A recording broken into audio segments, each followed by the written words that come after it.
President Akufo-Addo has accepted the resignation of Martin Amidu as the special prosecutor.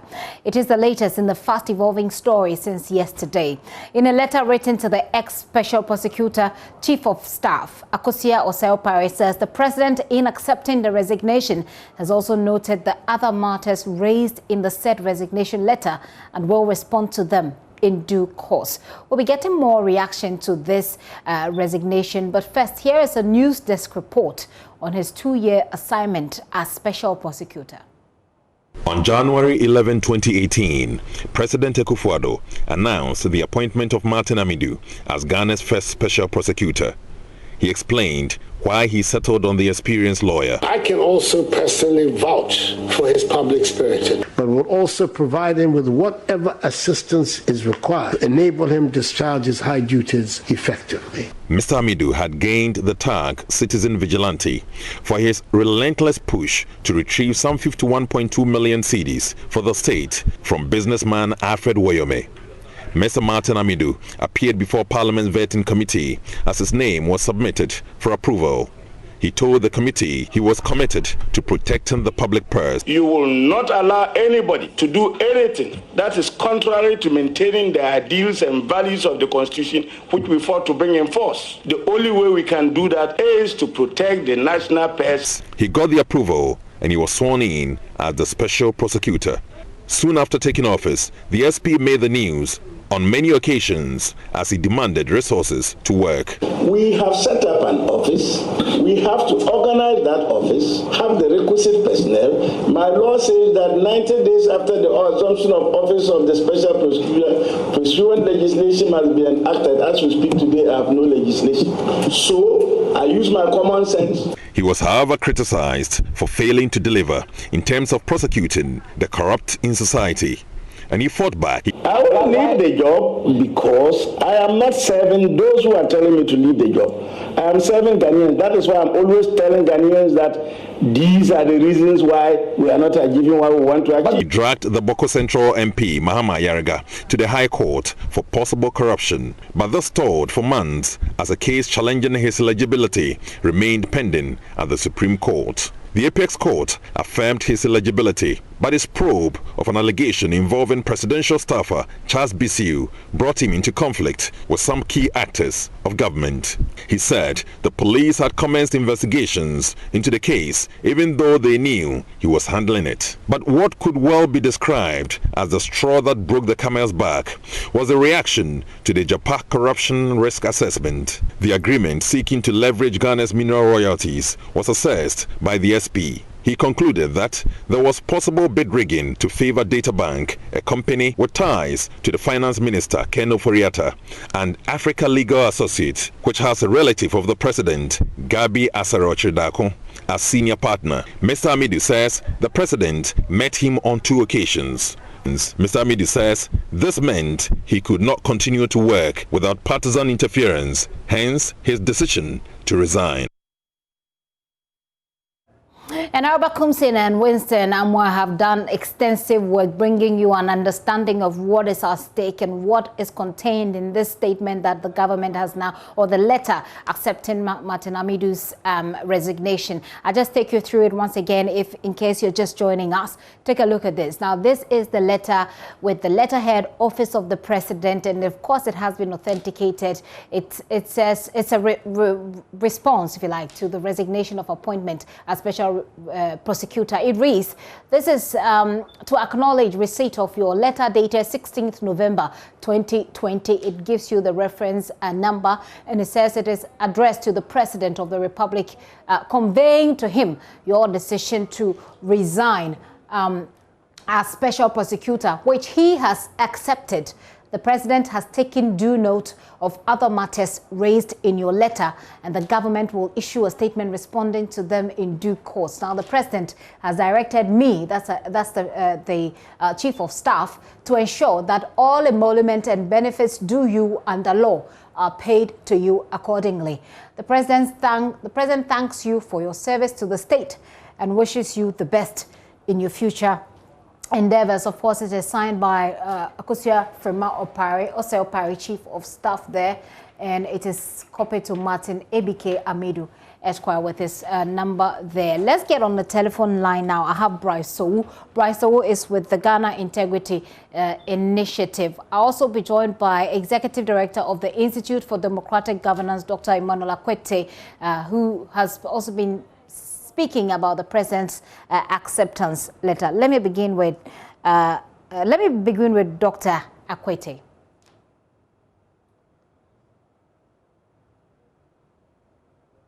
Okay, in state office, in the use of public resources, corruption, theft, whatever you call it.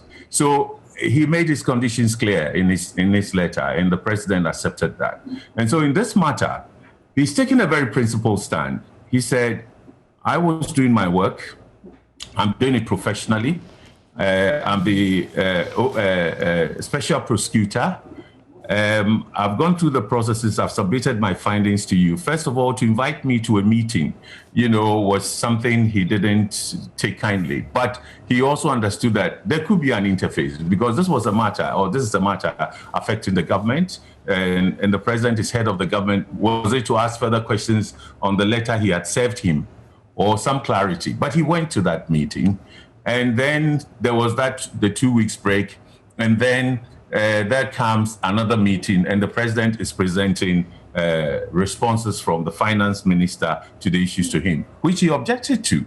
And he saw that as clear interference because he said he served the letter and the report to him, but he also intended to now investigate.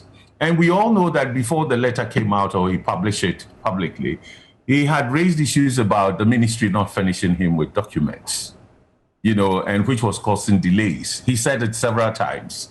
Whether he got it and eventually that led him to publish his report, I'm not too clear. I need to go back to stuff. But at the moment, what we are seeing then is that he's fighting what he considers to be executive interference. It's a case that could be likened to the Auditor General. That says, hey, I'm independent according to the Constitution and the laws under which I'm governed. The question then is, do I come under a board or the president? Or is there a commission, an appointing authority? Or is it parliament? We need to clarify these issues. So the fight going on is a fight about strengthening the institutions of state and their autonomy, operational autonomy and independence to do their work without anybody politically powerful breathing over their neck or whatever. That is what the fight essentially is about. Getting state institutions empowered the way they should. And his case is not an isolated one. I mean, the police say the same thing. Why is the police not acting on many things? They tell you that there is heavy political breathing over their neck and there is some kind of subtle or interference, and they leave the cases in protest, you might say. So this is the point at which I think is a fight he started. He's a courageous position to take. We haven't heard the response of the president yet, whether he's going to accept it and move on. As to how he's been treated so far, the kind of office he's been given the huge nature of the cases, corruption cases he's supposed to tackle, the lack of adequate staff, the secondment. So it all shows the lack of independence. His autonomy, has not been secured and operationally guaranteed in any way. He couldn't recruit his own people. And those who came, he also had issues with.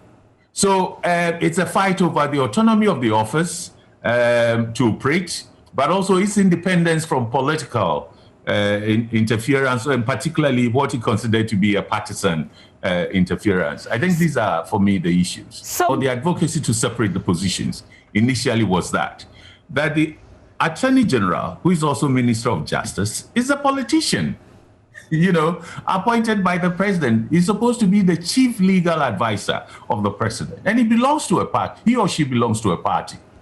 And in most cases, the institutions have problems dealing with political corruption. People in politics by virtue of their political office and who have done things that they need to be prosecuted or investigated. And the Attorney General, not this particular one alone, Attorney Generals under the Fourth Republic and within our authoritarian regimes, these matters have always come up, that there is some selective justice. If you belong to the opposition, then they go all out. But if you're a member of government, of the governing party or whichever group it is, and that's Dr. Akwete there speaking earlier. That's before this particular breaking news. But if you're just joining in, the presidency has accepted the resignation of Martin Amidu. We'll be talking to the Ghana Integrity Initiative on this. What does this mean for institutions? You heard Dr. Akwete talk about strengthening institutions. What does it mean for strengthening institutions going forward? And also to find out whether or not people think this would jeopardize the fight against corruption, or it actually breathes new life into it. Elton Broby is our presidential affairs correspondent. He's joining us now on Zoom. Remember, he'd spoken extensively with Agyapa and Winston earlier on phone. Let's get to Elton right now on Zoom and get more of the reactions he's getting and what is happening on the corridors of power. Elton, it's good to have you once again. Yes, good to see you, Gifty. Right. So, I mean, this story is breaking right this afternoon. Let me just find out from you, between the time you broke the news on radio and on TV and now, what have you been hearing? What is happening?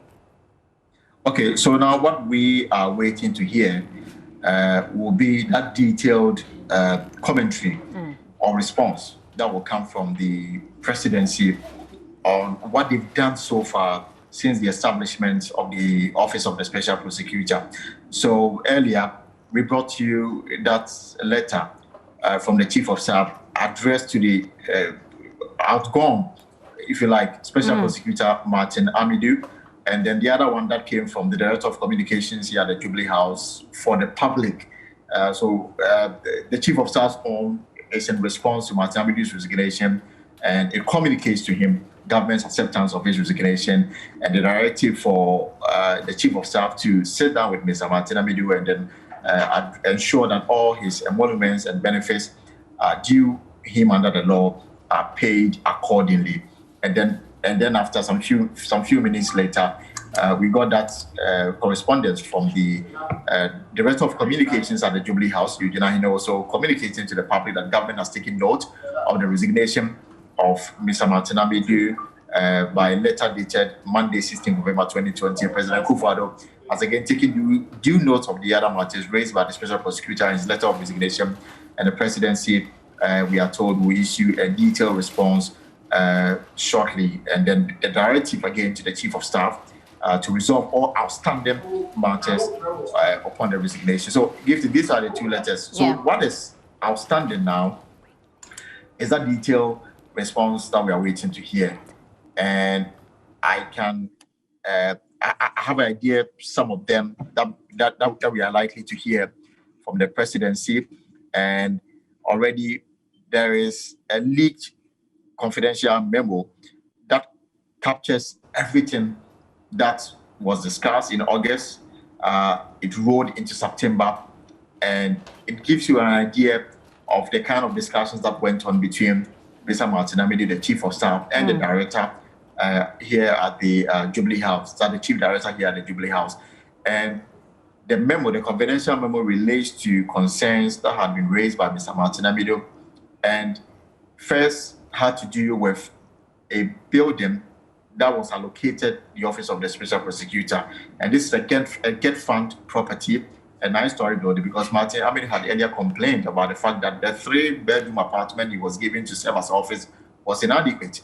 And for that reason, he needed a more befitting structure to accommodate the Office of the Special Prosecutor to ensure that its operations are done in a manner befitting of such an establishment. So there's been several meetings. There have been several meetings, and some of them I can give you the points if we have time to go through some of them. Elton, I'll just jump in here briefly. I want us to go through them, and I actually want us to pull up Mr. Amidu's letter, because the presidency has indicated that they will be responding to the issues he raised in that letter. So I want us to pull that up and look at it. But hang on for me briefly. Let me bring in Mr. Bryce Sowu, who is with the Ghana Integrity Initiative. Mr. Sowu, thank you for your time this afternoon.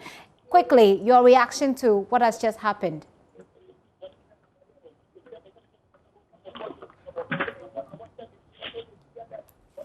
Hello, Mr. Sowu, do you hear me? Hello? Yes, sir. Do you hear me? Yes, you are clear now. Good afternoon. Great. Good afternoon. So I was asking for your reaction to the president's acceptance of Mr. Amidu's resignation. Hello? Yes, sir. Do you hear me? I hear you loud and clear. I'm afraid you're quite faint. I couldn't hear you. Okay, let's try this again. So we are just getting correspondence from the presidency that the president has accepted Martin Amidu's resignation. I want to find out your initial reaction when you heard this story. Oh, well, I'm pretty sure in most cases when somebody chooses to resign, very rare cases that you find the employer say, I do not accept the resignation. That often becomes an issue then of negotiation, which pretty much says whatever the reasons are why you want to leave, I want to go to address those particular reasons. It's not happening in this case. The president has accepted the resignation. I think for most people, that's what we thought would happen after he attended his resignation. You look at the issues he's raised, those that have come out, that's now known to the entire public. I don't think there's any sort of coming back from there between Mr. Amidu and the presidency. So I'm not surprised that the resignation has been accepted. Okay. Now, one key question that has come up since this story broke, since Mr. Amidu actually resigned yesterday, was that a lot of people said, well, this is going to jeopardize our fight against corruption. A lot of people said, well, this is sad news. But some other people have also argued that this actually shows that there are still people of, so to speak, quote and unquote, integrity in the system. And that this actually breathes fresh life into the fight against corruption, that it gives people who have hitherto given up and felt hopeless, that there is actually some hope in fighting corruption in Ghana. Well, the hopeless people feel that way is the reason, for his resignation. I'm losing you, Mr. Sowu. I'm losing you. So what you just said wasn't very clear. Can you repeat that for me? Okay, I was saying the issue of hopelessness comes from the reasons given for his resignation. The fact that his relationship with the presidency, he feels the work that he has to do, he does not have confidence, he does not trust that the highest office in the land supports the independence of his work anymore. And I'm pretty sure that's where a sense of hopelessness is coming from, that if indeed this is the signal we are getting, that the presidency itself does not seem to be pretty straightforward with the anti-corruption fight, does not seem very committed to the anti-corruption fight, then what hope is there? It's because of the power that the executive hold. Mostly, you can talk about the independent anti-corruption institutions all you want, but that's in most cases quite a theoretical arrangement. The practical side of it is that if you don't have that support from a government that's really willing to fight corruption, you can do all the risk assessments you want, you can issue all the reports you want. The people who have to take remedial measures when these things come out. If they are not committed to that particular process, then your work is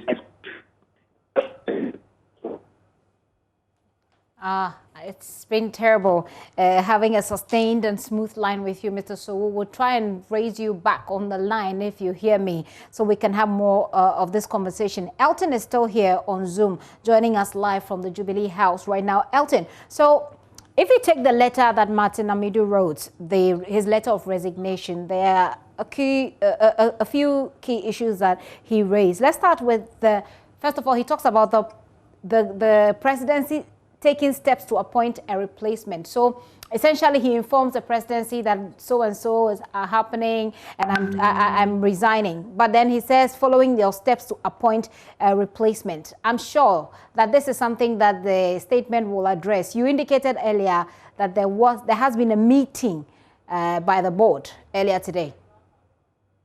Yes, exactly. And the information we had earlier was that the board was not informed of the resignation. So the board chair, Mrs. Linda Akufo-Addo, had a meeting with members of the board, and I want to believe that the outcome of the board's decision probably was part of the reasons the government eventually came up with the statement accepting the resignation. I'm told that there's been some recommendations that have been made by the board, and we've been told that it may be part of what may be contained in that detailed response that the government will come up with in the next few minutes, as we have been told. The board, as we were told, was not informed of the decision. They only also got to know of it through the media. And that's how come they met this morning to deliberate on the resignation and some of the issues raised by the special prosecutor in the resignation letter. Another point that he raises is that there wasn't independence and freedom for him to operate in his office. He actually accuses the president of usurping his functions, and he talks about interference. And to that effect, he says here that it does become abundantly clear to me that I cannot continue under your government as a special prosecutor because of all these issues that he has raised, which certainly should expect some response from there as well. Of course. I mean, these are matters that we expect the presidency, and for that matter, the president to respond to, because some of them, ropes the president indirectly as far as the independence and then claims of, undue influence that Mr. Amidu talked about. These are matters that are quite serious, and I'm told that these are matters that will be addressed by the president. Remember that when Mr. Martin Amidu brought out his report on the corruption risk assessment done on the Agyapa deal, he raised issues with the finance ministry and some misconduct on the part of the deputy finance minister, whom he accused of signing or committing the country into an agreement, but he had no such powers to do so. And then the subsequent response from the president, together with the confidential memo that the finance minister responded to when the president gave him a copy of Mr. Martin Amidu's conclusion on the Agyapa royalties deal corruption assessment raised.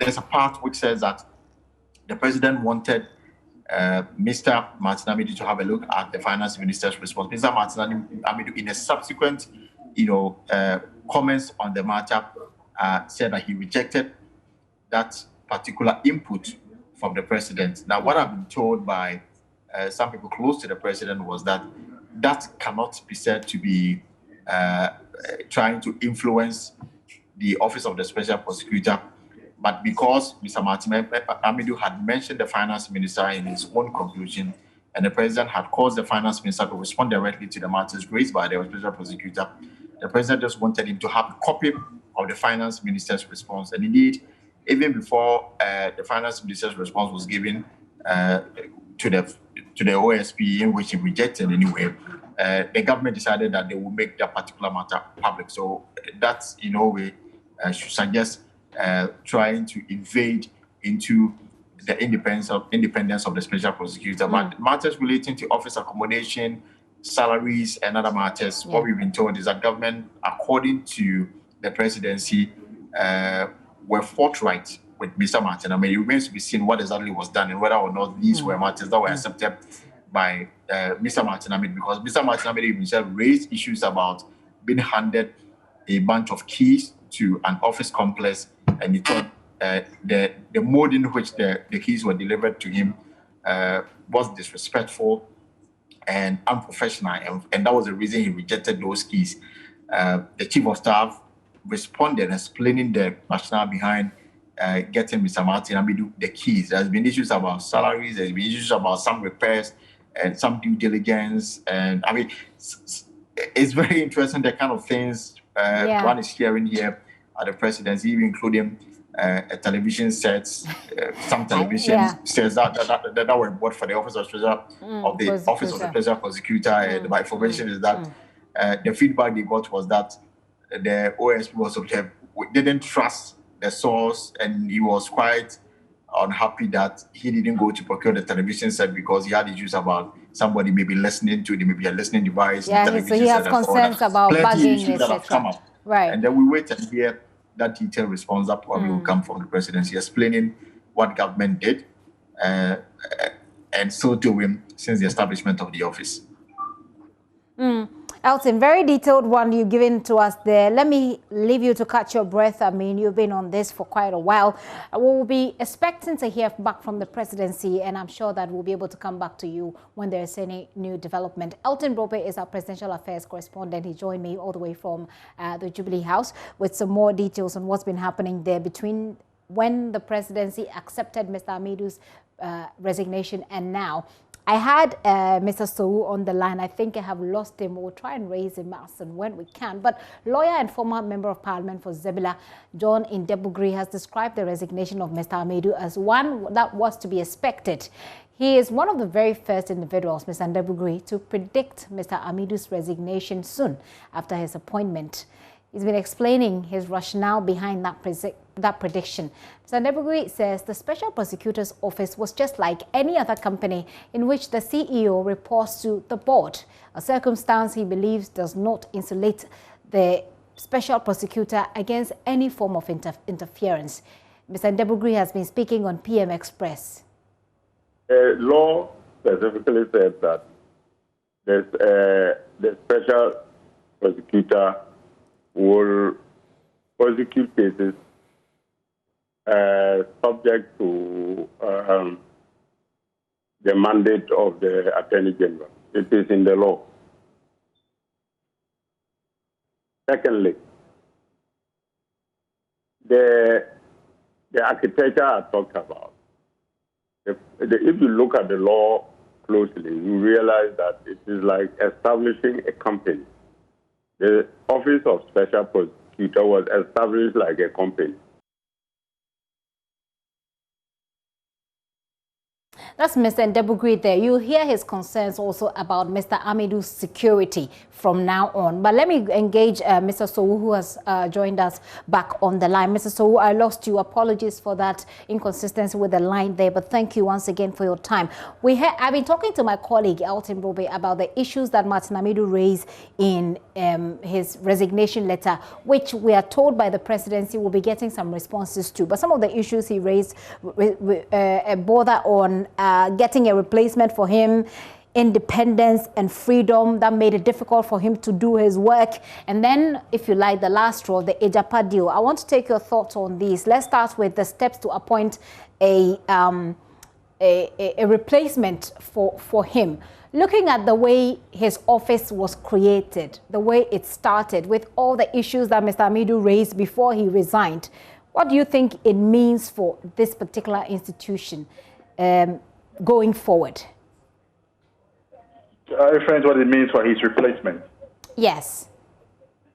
Well, I think the very last issue, the Agyapa deal and that particular context will speak a lot to whoever has to move next into that office but under this administration. There are some cases that you can pursue. The office pursues that investigation, moves on to try to do a prosecution. You saw that example in the Mahama Yarga case, for instance. And so that follows a certain line all the way to getting some resolution. Then there are cases like this, like the Agyapa deal, where essentially what he's doing is a corruption risk assessment and looking at the entire process and say, this is where things probably didn't look very straight. This is where there's some suspicion here. I'm red flagging this particular procedure. And in those sort of scenarios, he submitted a report to the president, who then has to act, because some remedial measures expected when you submit a report like that. And in this particular case, we see a situation where he feels there is some hesitance to act on the report. We see a situation where he feels the presidency is not happy with the report and wants a particular narrative. And as an independent office and moving from the facts and evidence he has, this is the only report he could offer. So if he does not trust the highest office in the land that they can give the sort of support and effect to the report that comes from the office, it's something anybody who else is moving to that office who has some genuine heart to actually do the work and do it on behalf of the people of Ghana, not for any particular president, not for any particular government, will take a long, hard look and say, well, for the sort of work where I need to send reports to the president to act or reports to the executive to act, do I have the confidence that they will actually act on that particular report and take the cases to a more logical conclusion? So this is something to take a very long, hard look at. And that's where when you raise the issue of hopelessness, this is the ramifications of what has gone on. That, for instance, people coming to the office will say, do I have the support to go to make that particular office work? Do not forget that anybody who takes an appointment wants to succeed. It's also a career situation. So you take a long, hard look at where you are going and say, will I be successful in this particular endeavor? And if it does not look like that and looks like the forces that might not be able to support you are quite overwhelming, and the second part of the president is a pretty overwhelming force.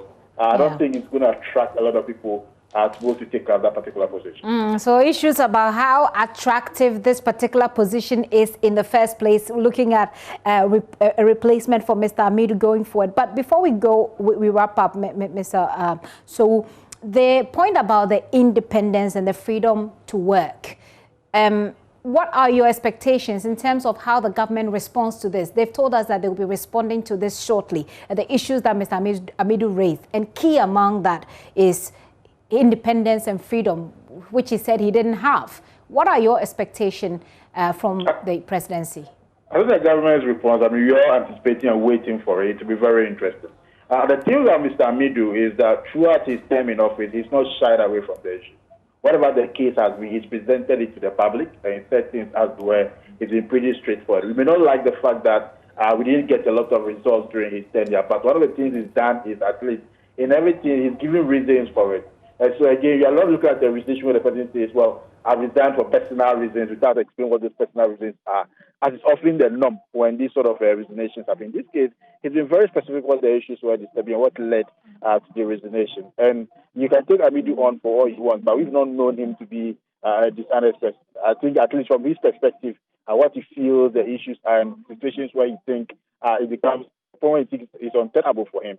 That's where he's resigned. So it's very, very interesting how the presidency responds to the issues that he has raised, because I think there's been a line that a lot of people have sort of suspected for a while. So that's the particular response that we are waiting to see. But I guess at this point, we still need to give the benefit of the doubt that we're still hearing the story from one particular perspective. And the Agyapa deal finally is what has what seemed to have brought us here, if you want to put it in that context.